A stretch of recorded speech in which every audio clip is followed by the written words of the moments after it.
Kira from KiraWilliamsFitness.com, and today I am going to be talking about the 4 hidden things that are major culprits in keeping you from your physique goals, from losing body fat, from building muscle, from getting lean, and having lots of energy, feeling amazing.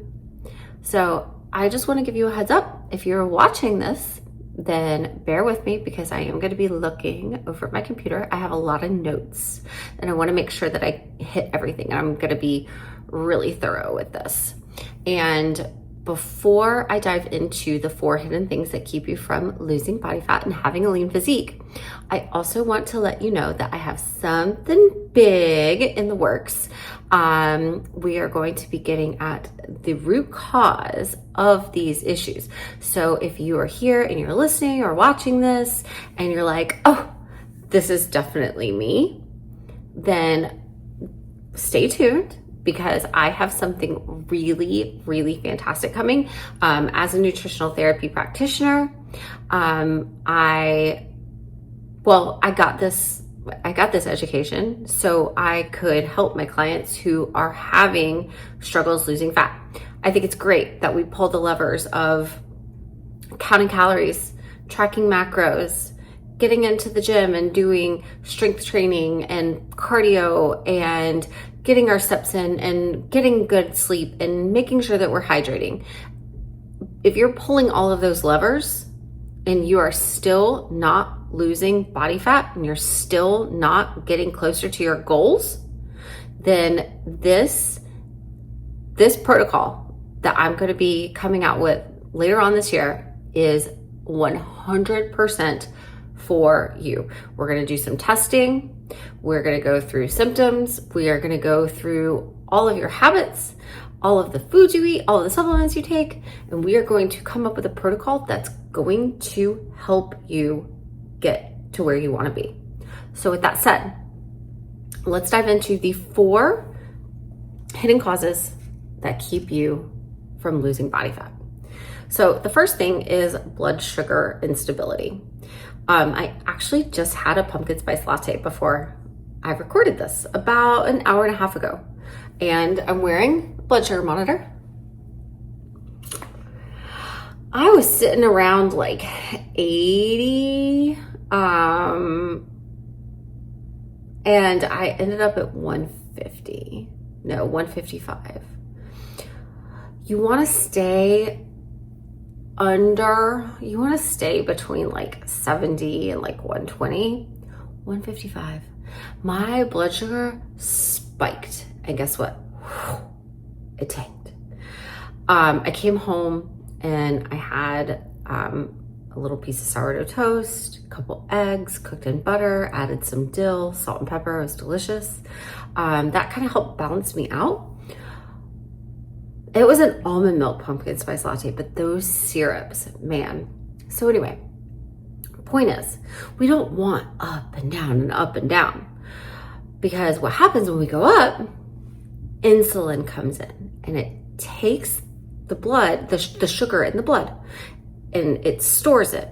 It takes it, it goes, I'm going to take you and I'm going to insert you into where you need to go, which is mostly the liver, some muscles, and it takes it and it stores it in there. But the problem is that insulin is a storage hormone. It's an anabolic hormone. And when insulin is present, fat loss cannot happen. Fat loss is a catabolic process. So when we have anabolic hormones going on, then we cannot be in a catabolic state, which is the state you need to be in to lose fat. So those blood sugar peaks and valleys, they're not conducive to fat loss. Not only that, but when you're going up and down and up and down, you're gonna have anxiety. You're gonna get tired, because when your blood sugar tanks, you're gonna get really sleepy. When you're up, probably anxious. Mood, energy swings. Who's wanting to go to the gym when you're constantly up and down and up and down? And then when you're down, you're tanking, you're probably going to have some cravings. So that's why it was really great that I came home, and because I was tanking and I came home and I got some really healthy food in me, good protein, good healthy fats so that way it would stabilize me so I wouldn't plummet. So when you plummet, you start to have cravings. Well, then what?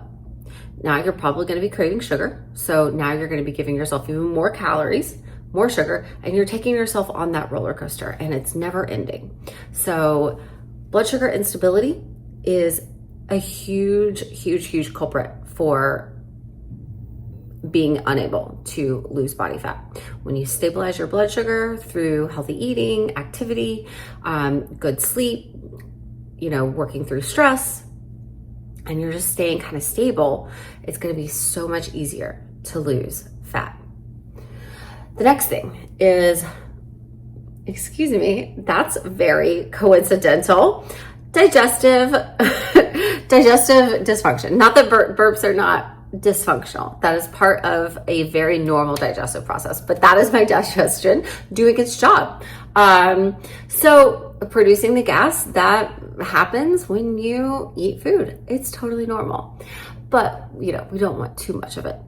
So gut dysfunction, when we are in a state where our gut is like we're stressed out state, whether it's like, we've been getting poor sleep or traveling, or eating all kinds of like crazy foods, alcohol, any of the things that can cause physical or mental, emotional stress can wreak havoc on the digestive system. So a big part of that is gut integrity. So if the walls, like our intestinal walls, are meant to look like this, and we have stress, then we have inflammation, and then we have this. And now that wall, so for those of you guys listening, I've got my hands clasped, and we want to think about like everything, like nothing can get in or out. But when we have inflammation, things expand, and then the bad stuff can come in, and then we can get like dysbiosis and infection, and the good stuff can seep out and out into the rest of the body, and that's how we end up with like autoimmune conditions, and that's outside my pay grade. But when we have these kind of digestive dysfunctions or disruptions, then, and we have like leaky gut, right? Then we are not able to absorb all of the nutrients. So it's great that you're eating broccoli and carrots and almonds and steak and potatoes. It's great that we're eating all of those things, but if we're not able to absorb the nutrients from them because we've got some leakage going on, then how much of a difference is it truly making? And then again, I will touch on this, but mostly outside of, beyond my scope, would be some different kinds of infection in the gut that make it like impossible to lose fat. There is such a thing as, we can have, so we take probiotics, right? Because I always call them germs, like they're like our gut bugs. But they're gut bugs, and they're these living organisms. It's your microbiota, and it's living inside of your intestine. And when we have too much of the bad and not enough of the good, then we continue to eat, like sugar. This is small intestinal bacterial overload. And we continue to that can actually make us crave more sugar, make us crave more sweets, make us crave more carbs. And then we feed those. And now we're in a state of dysbiosis. And that's going to play a role in your mental health. That's going to play a role in your metabolism. That's going to play a role in your blood sugar. All of this stuff is connected. And so we want to make sure that we have a very healthy gut. We've got good intestinal lining. We want to make sure that we are able to break things down properly and absorb things properly. So gut dysfunction can play a role, and then also hormones and our immune system. Like 70% of our immune system literally exists in our digestive pathways. So, and then so now we're sick. And are we working out when we're sick? Probably not. And hormones are created in the gut too. So if we've got some digestive dysfunction going on, then those hormones can be signaling to the brain like, hey, I'm hungry, feed me. I'm hungry, feed me. Or they're not signaling to let us know that we're full. That does exist. So digestive dysfunction plays a role in our ability to lose fat. The next one is hormones. So hormones are the biggest. They're like such a big topic right now, especially in my age group. I'm 44. So everybody's like, oh my gosh, perimenopause. And so that means our estrogen and progesterone are declining. And one of the big things here is when our estrogen helps us maintain sensitivity to insulin. So we're going back into the blood sugar thing, right? So as our estrogen declines, then our sensitivity to insulin declines. And that means that our body is going to have to produce even more insulin to shuttle that sugar into the muscles and the liver. So now we have more insulin because our body just requires more of it. As we get older, and estrogen declines, we become less sensitive to the insulin. And so now we require more. And again, remember, when insulin is present, it is anabolic. Fat loss cannot occur. So, and that's just a natural decline of life. But when we are in the back half of our cycle, perimenopause or not, you have less estrogen because our estrogen and our progesterone decline throughout the cycle, right? No, estrogen declines throughout the cycle. And so once we get past ovulation, we're going down.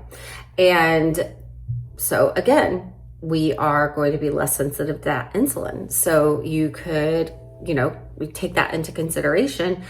Carbs are not bad, but we have to be strategic about them in order to lose fat. Thyroid function. Oh gosh. So as we get older, this is just normal. Thyroid function slows. And well, let's talk about cortisol. Let's talk about cortisol first. So when we are chronically stressed out, so we have stress, right? And a stressor occurs. Your fire alarm goes off and you're like, cortisol and adrenaline, they spike. That's cool. That's totally fine because that's normal. That's your body going oh my gosh, I got to get out of here. Okay, totally cool, totally fine. But what also happens when cortisol and adrenaline spike is it pulls out some of that glycogen that's being stored. Well, unless you use it, it's going to hang out in your blood. So guess what? Insulin's going to come in and be like, I'm going to put you back where you need to go. And that's a normal process of the body. But when this is happening all the time, over and over and over and over again, your body starts to become resistant to it. It's like the boy who cried wolf. I don't need to pay attention to that. So we want cortisol and we want adrenaline in small doses, but when we have chronic stress and it's constantly being released, then your body is going to get tired of this. Ultimately, what can happen with adrenal fatigue, so your adrenals are what secrete cortisol, in adrenal fatigue, that can actually start harping on your actual thyroid. So when we are chronically under stress, then our thyroid can actually become under attack. And our thyroid is the master gland that rules your whole metabolism. So thyroid, yes, thyroid is a hormone, but this is like, it regulates your whole metabolism, which we're going to get into next. So when we aren't supporting the adrenals and we're not supporting the thyroid and doing the things that we need to do, like stress mitigation, deep breathing exercises if necessary. I mean, everybody has like different things that resonate with them for parasympathetic activity, but we're constantly in that sympathetic mode, go, go, go, go, go, go, go. It's very stressful, and those things can take a hit. And so by doing things like, yeah, you might need to take leisure walks, and yeah, you might need to just go sit outside and do some deep breathing in the sun, or maybe you play connect the dots and color. I actually had a client who used to do that to kind of self-soothe. You can do tapping exercises, yoga, which I'm about to go to.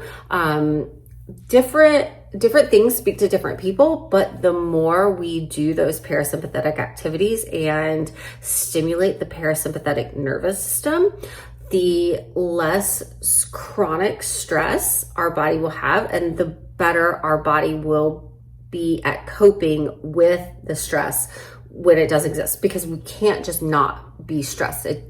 That's not reality. So the better we can cope with it, and the more, like, what's the word I'm looking for? The more we're able to teach our body how to rebound from that stress, the better off we're going to be, and the more supported our adrenals and our thyroid are going to be. So that's going to be those are like the biggies on hormone stuff. There's others, but those are really kind of like the biggies. And then the last one is the metabolism. Gosh, under eating, I've worked with so many women who chronically undereat, because it's like calories in, calories out, right? And that works. It works really, really well. But if we do that, and it's not just an age thing, it's how many times have you dieted? Go on one diet and you lose weight. That's great. And then the next time you diet, it gets harder. And then the next time you diet, it's harder. And then the next time and the next time, and so on and so forth, because your body goes, oh, I know what she's doing. I know what she's doing. I know how to handle this. And so every time we diet, it gets a little harder. And then we start thinking like, okay, so if I burn 2,400 calories a day, like the first time you really try and lose weight, you maybe drop your calories down to 2,100. You're in a 300 calorie deficit a day. And that can do something. I've literally watched it do things with myself and my clients. And then you have to drop it down a little more, because you lose some weight and then you stall, and you drop it down a little more, and you lose weight and you stall, and you drop it down a little more. And that worked for so long. And now getting older, we're losing muscle mass, and that little drop, it doesn't do it anymore. And so we drop it again, and it doesn't, maybe it moves the needle a little. So we drop it down again. And we teach our body, it's the set point theory. We teach our bodies like to be a certain weight. I'm sure you've experienced this. My body loves to be 130 pounds. So I really, really, really have to like manipulate things to be, if I want to be less than 130. And I also have to be a real jerk to myself for me to be like well over 130. And so that's our set point theory. Our body really likes to exist at a certain weight, and we have to do a lot of things to get it. And then eventually we can move that needle a bit. But so our body, but the thing is like our body adapts. So if you have taught yourself as a 2,400 calorie a day burner, you've taught yourself to exist on 1,500 calories a day. If you start eating 2,000 calories a day, your body is going to be like, oh, cool, I'm going to hold on to all of this. So you have to bring your body to a place where it can handle more calories, but you've got to do it slowly, because your metabolism does not know what to do with that extra energy that you're giving it. It's going to store it. So sluggish metabolism is, it's sad, but I know how to work with this because I've been doing it for so long, because so many women chronically undereat. It wrecks your energy. It makes you tired. It can impact your blood sugar levels. It can impact your hormones.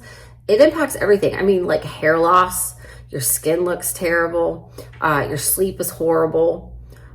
You don't feel good. You're not recovering from workouts, much less like you cut yourself and everything slows down.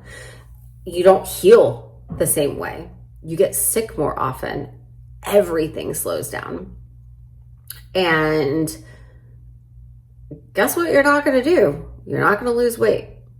So we have to do things to bring the metabolism back into a healthy space.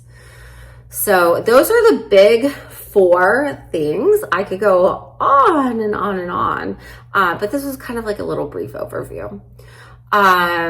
Like I said, so these are the big 4 things that are keeping you from losing body fat. If you have done all of the things, if you have counted calories, you tracked macros, you're working out, doing all these things, and you are still not losing body fat, it's probably one of these 4 things.